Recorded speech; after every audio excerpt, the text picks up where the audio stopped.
warahmatullahi wabarakatuh. Terima kasih untuk udah yang klik video ini. Semoga video yang disampaikan bisa menambah wawasan bagi kita semua.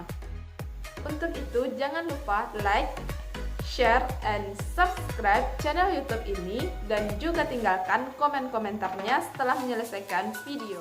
Baiklah, pada video kali ini kita akan membahas yang pertama, bagaimana cara membaca sebuah kalender akademik.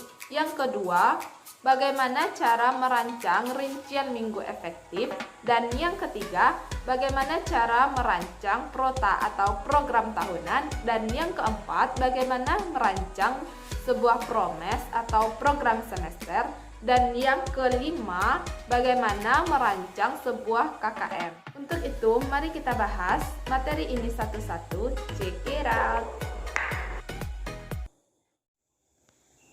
Baiklah, pada pembahasan yang pertama kita akan membahas tentang bagaimana cara membaca kalender akademik.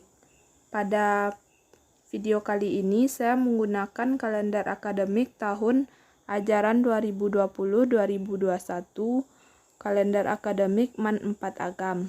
Nah, seperti yang teman-teman lihat, pada tiap-tiap bulan itu memiliki ada warna-warna dan ada yang tidak. Nah, di sini warna-warna tersebut memiliki keterangan-keterangan seperti yang teman-teman lihat, yang bisa teman-teman lihat keterangan-keterangannya seperti penilaian akhir semester, libur awal Ramadan, survei karakter, ujian, matsama, kegiatan belajar pada bulan Ramadan, mulai sekolah, penyerahan rapor, KSM, dan lain sebagainya. Nah, dilihat dari pengertian kalender akademik itu sendiri, ialah kalender akademik, istilah umum dalam dunia pendidikan yang merujuk kepada jadwal kegiatan tahunan suatu lembaga pendidikan yang memuat semua hal terkait dengan proses belajar mengajar, penerimaan peserta didik, dan kelulusan. Kalender akademik disusun dalam suatu pola yang menggambarkan jangka waktu dan jenis kegiatan setiap akademiknya. Nah, dilihat dari pengertian kalender akademik itu sendiri ialah kalender akademik adalah istilah umum dalam dunia pendidikan yang merujuk kepada jadwal kegiatan tahunan suatu lembaga pendidikan yang memuat semua hal terkait dalam proses-proses belajar mengajar, penerimaan peserta didik, dan kelulusan.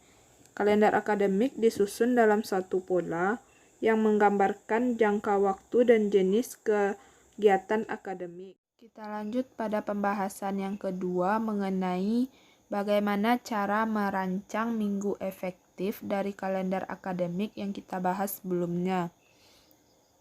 Nah, di sini saya merancang rincian minggu efektif dari MAN 4 Agam tahun ajaran 2020-2021. Sebelum kita masuk pada bagaimana cara merancangnya, terlebih dahulu kita mengetahui apa itu minggu efektif. Nah, minggu efektif ialah hitungan hari-hari efektif yang ada pada tahun pelajaran berlangsung untuk membantu kemajuan belajar peserta didik. Di samping modul yang perlu dikembangkan dalam program mingguan dan harian, program ini merupakan program semester dan program modul. Melalui program ini dapat diketahui tujuan-tujuan yang telah dicapai dan yang perlu diulang peserta didik bagi setiap peserta didik, sehingga kita mengetahui kecepatan belajar masing-masing peserta didik tersebut. Nah, langsung saja kita masuk kepada langkah-langkah penyusunan rincian minggu efektif atau RME ini. Yang pertama yaitu ada mengenai identitas pelajaran. Identitas pelajaran ini memuat yaitu satuan pendidikan, mata pelajaran, program atau kelas, semester, dan tahun ajaran. Tahap yang kedua yaitu perhitungan alokasi waktu. Nah, perhitungan alokasi waktu ini berguna ilmu yang kita pelajari sebelumnya, yaitu bagaimana cara membaca kalender akademik. Nah, pada perhitungan minggu efektif ini kita harus membaca kalender akademik yang kita pilih. Nah, pada kalender akademik saya ini saya menemukan pada bulan Juli, yaitu ada jumlah minggunya ada 5, minggu efektifnya 3, dan minggu non-efektifnya ada 2, dengan keterangan libur semester, Matsama, dan Idul Adha 1441 Hijriah. Nah, selanjutnya kita masuk pada distribusi alokasi waktu. Di sini saya memasukkan perhitungan minggu efektif dan perhitungan jam efektif. Setelah kita membaca semua bulan-bulan dalam satu semester, pada contoh saya ini menemukan jumlah minggu sebanyak 27 dan minggu efektif 19 dan minggu non-efektif ada 8. Nah, jumlah minggu efektif. Cara menghitung jumlah minggu efektif ini, jumlah minggu dalam semester yang 27 ini jumlah minggu dalam semester dalam setiap bulan dikurang dengan jumlah minggu tidak efektif. Berarti perhitungan minggu efektif kita ada 19. Nah, perhitungan jam efektif. Perhitungan jam efektif ini, jumlah jam pelajaran efektif 1 minggu itu ada berapa jam. Jumlah jam dalam 1 minggu kita mengajar. Di sini dalam kasus saya ini ada 4 jam pelajaran. Nah, jumlah jam pelajaran efektif dalam 1 semester itu, cara mencarinya yaitu jumlah minggu efektif, total minggu efektif dikali dengan jumlah jam pelajaran, yaitu dikali dengan 4, berarti jumlah jam pelajaran efektif 1 semester ada 76 jam pelajaran. Nah, semester 1 dan semester 2, semester ganjil ini juga berlaku ketentuannya untuk semester genap. Baiklah, pada pembahasan yang ketiga mengenai bagaimana cara merancang program tahunan atau prota. Di sini saya masih mengambil contoh dari MAN 4 Agam tahun ajaran 2020-2021. Sebelum masuk pada penjelasan bagaimananya, alangkah baiknya kita selidiki dulu bagaimana dengan definisi prota tersebut dan teori-teori lainnya. Pengertian dari program tahunan ini sendiri adalah rancangan penetapan alokasi waktu 1 tahun untuk mencapai tujuan SK dan KD yang telah ditetapkan. Penetapan alokasi waktu ini diperlukan agar seluruh kompetensi dasar yang ada dalam kurikulum seluruhnya dapat dicapai oleh siswa. Penentuan alokasi waktu ditentukan pada jumlah jam pelajaran sesuai dengan struktur kurikulum yang berlaku serta keluasan materi yang harus dikuasai oleh siswa. Program tahunan memuat penjabaran alokasi waktu tiap-tiap standar kompetensi inti dan kompetensi dasar untuk setiap semester dan tiap kelas dalam 1 tahun pelajaran. Program tahunan selanjutnya dijabarkan secara rinci pada program semester atau promes, nantinya kita akan bahas. Nah, komponen penyusun dalam program tahunan ini ada identitas yang meliputi, yaitu ada mata pelajaran, ada kelas, dan tahun ajaran. Format isiannya meliputi seperti ada semester, ada standar kompetensi, standar kompetensi inti, standar kompetensi dasar, materi pokok, ruang lingkup materi, alokasi waktu, dan keterangan. Faktor-faktor yang harus diperhatikan dalam menjabarkan prota ini ialah berapa jam alokasi waktu untuk setiap pelajaran dalam seminggu, struktur kurikulum seperti yang telah ditetapkan pemerintah, analisis beberapa minggu efektif dalam satu semester. Nah, melalui analisis tersebut, kita dapat menentukan beberapa waktu yang tersedia untuk pelaksanaan proses pembelajaran selama 1 tahun. Nah, jadi inti dari bagaimana cara merancang program tahunan ini dari yang sebelum-sebelumnya saya jabarkan. Jika kita mengerti bagaimana cara membaca kalender akademik dan merinci rincian minggu efektif, maka pada program tahunan ini kita akan lebih mudah membuatnya. Setelah di sini pada pembahasan yang keempat mengenai program semester atau PROMES, di sini kita akan membahas lebih rinci lagi dari program tahunan. Nah, program semester adalah program pengajaran yang harus dicapai selama 1 semester. Selama periode ini diharapkan siswa menguasai pengetahuan sikap keterampilan sebagai satu kesatuan utuh. Program semester ini dijabarkan dari garis-garis besar program pengajaran pada masing-masing bidang studi mata pelajaran yang di dalamnya terdiri atas pokok bahasan atau subpokok, materi pokok atau kompetensi dasar, alokasi waktu, dan alokasi pertemuan kapan pokok pembahasan tersebut disajikan. Program semester adalah program yang berisikan garisan-garisan besar mengenai hal-hal yang hendak dicapai dalam 1 semester tersebut. Program semester ini merupakan penjabaran dari program tahunan. Isi dari program semester adalah tentang bulan pokok bahasan yang hendak akan disampaikan, waktu yang akan direncanakan, dan keterangan-keterangannya.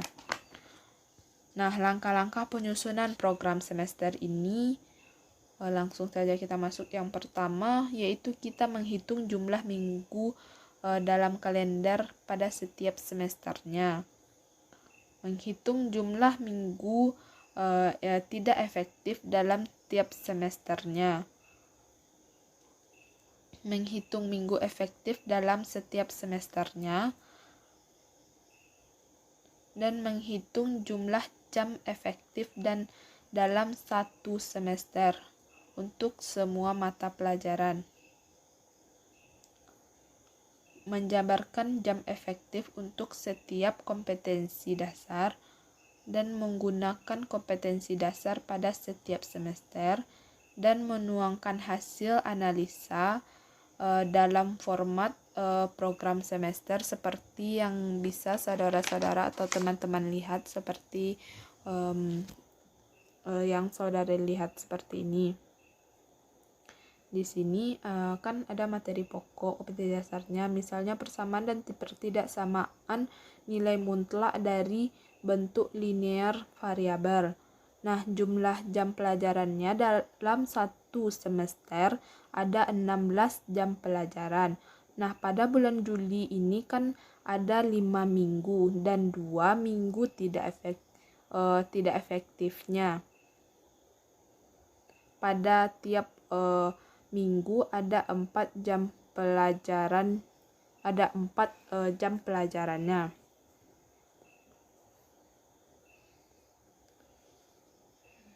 Di sini juga ada keterangan-keterangan yang seperti kalender akademik sebelumnya. Nah, selanjutnya pada pembahasan yang kelima, kita akan membahas mengenai kriteria ketuntasan minimal atau KKM. Nah, dalam kesempatan kali ini saya akan membahas mengenai bagaimana cara menghitung KKM atau kriteria ketuntasan minimal ini. Ini merupakan salah satu bagian yang penting dalam dunia pendidikan untuk menentukan seberapa baik kualitas dari murid tersebut di setiap mata pelajaran yang diberikan oleh sekolah.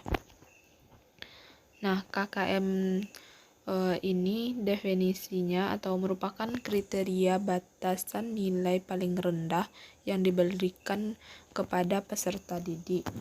Guna untuk mencapai ketuntasan KKM biasanya sudah ditetapkan pada awal tahun ajaran baru dan biasanya beberapa satuan pendidikan memiliki karakter yang sama.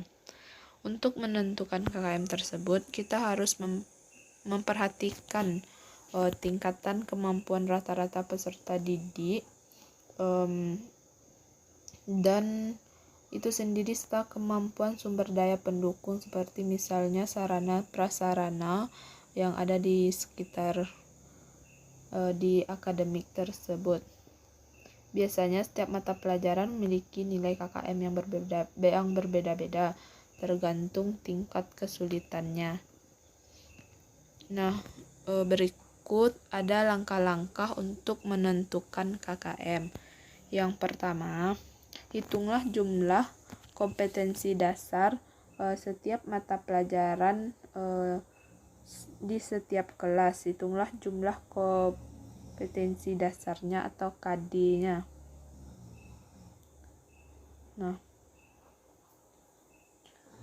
yang kedua, tentukan kekuatan atau nilai untuk setiap aspek komponen sesuai dengan kemampuan masing-masing aspek. Di sini ada 3 aspek yang kita ketahui. Aspek kompleksitas, semakin kompleks atau semakin sulit KD maka nilainya semakin rendah, dan semakin mudah KD maka nilainya semakin tinggi. Nah, itu tergantung kompetensi dasar yang kita ambil, yang kompetensi dasar yang ada. Nah, kita menentunya itu dari kompetensi dasar. Jika sulit suatu kompetensi dasar tersebut, maka semakin rendah nilainya, dan begitu sebaliknya. Yang kedua ada aspek sumber daya pendukung atau sarana prasarana di sekitar lingkungan sekolah. Semakin tinggi sumber daya atau pendukung, maka nilainya bisa jadi semakin tinggi. Dan juga itu sebaliknya. Jadi untuk sarana prasarana seperti perpustakaan jika memadai, dan juga prasarana lainnya. Yang ketiga ada aspek intake. Semakin tinggi kemampuan awal siswa, maka nilainya semakin tinggi pula.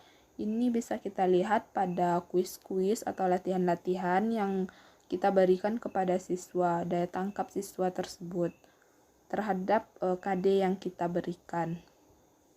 Nah, selanjutnya jumlah nilai setiap komponen selanjutnya dibagi 3 untuk menentukan KKM setiap KD. Jumlah seluruh KKM kompetensi dasar selanjutnya dibagi dengan jumlah KD untuk menentukan KKM mata pelajaran. Seperti yang teman-teman lihat.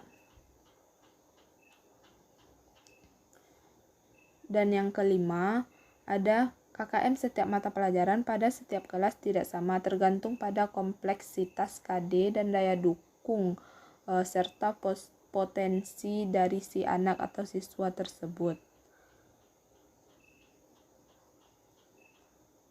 Langsung saja seperti yang teman-teman atau saudara-saudara lihat pada contoh saya ini ada Satuan Pendidikan Manfaat Agam, mata pelajaran Matematika Wajib, kelas 10 semester ganjil dan genap tahun ajaran 2020-2021. Nah, kompetensi dasarnya seperti 3.1. Menginterpretasi menginterpretasi persamaan dan pertidaksamaan nilai mutlak dari bentuk linear satu variabel dengan kesamaan dan pertidaksamaan linear aljabar. Nah, di sini dari kompleksitasnya, dari kriteria KKM-nya, yang pertama kompleksitasnya yaitu ada 65, daya dukungnya 75, dan intake-nya 68. Intake itu yang tadi yang saya sebutkan, yaitu daya tangkap siswa terhadap KD ini. Nah, dari ketiga kriteria ini kita jumlahkan, kita bagi 3. Nah, itu yang akan kita ambil sebagai KKM pengetahuan. Nah, di sini menyelesaikan masalah yang berkait dengan persamaan dan pertidaksamaan nilai mutlak dari bentuk linear satu variabel. Nah, kalau ini seperti yang teman-teman lihat, kriteria KKM-nya ada intake, daya dukung, kompleksitas, dan ini masuk kepada KKM keterampilan. Seperti yang saya sudah jabarkan tadi, menentukan KKM ini tergantung KD yang kita berikan atau yang kita buat. Nah, sekian dulu video dari saya terkait materi yang saya sampaikan untuk video kali ini. Terima kasih, dan bagi teman-teman yang udah menyaksikan video ini sampai akhir ini, terima kasih, dan jangan lupa subscribe dan juga aktifkan notifikasinya. Wassalamualaikum warahmatullahi wabarakatuh. Terima kasih.